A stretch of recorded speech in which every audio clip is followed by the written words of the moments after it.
wonderful speeches. My question to you is, Dr. Chu. My PhD advisor actually worked at Bell Labs. He's also a member of National Academy of Engineering. And then he went on to become department chair at University of Michigan. And I've seen him struggle through his grants and all the stuff people go through in academics. That motivated me to start a hedge fund. And one of my goals is to actually start a lab like Bell Labs and to do fundamental research, promote the next Bell Labs. My question to you is, my goal is to have Bell Labs, next Bell Labs, do and support the kind of research you are doing right now, but make it self-sustaining, meaning the business outcomes that can be used from that research promote further research. Could you go into the reasons why Bell Labs failed?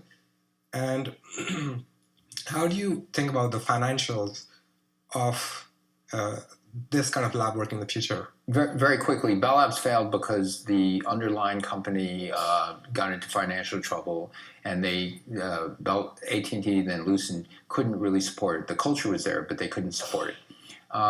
If you want to start a new Bell Labs, either you have to have a very powerful company in a near monopoly situation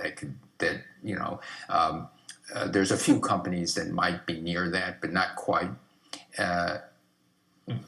The three of us are talking a lot about can you start a foundation, and I think it would be about $5 billion to give an endowment that can create a Bell Laboratories. I was pushing for basic research in energy that might not pay off in 10 or 20 years. That's the kind of a critical mass you need. The intellectual property would be part of the payment to keep it going. But you would need at least a couple $100 million a year to get a critical mass. And it should be near a great university and or national laboratory, so you don't have to replicate a lot of infrastructure. In industry today, I don't see it.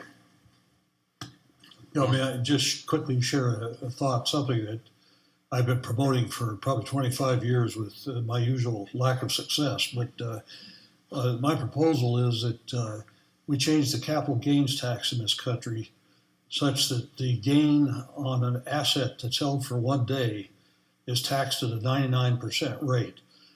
Gain on an asset that's held 10 years is taxed at a 1% rate.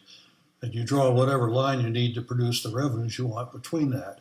And boy, would investors, would CEOs act differently, and you'd find people willing to have Bell Labs and support Bell Labs kinds of operations. It wasn't in our report, however. We should have thought of that. I know. Yeah. No, so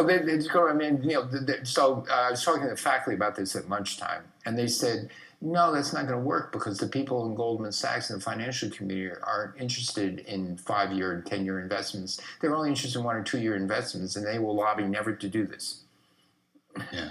And there's the countervailing pressure. But I'm with him. I actually would make it 20 years, but never mind. That's a detail. I think you're right, as usual. One more.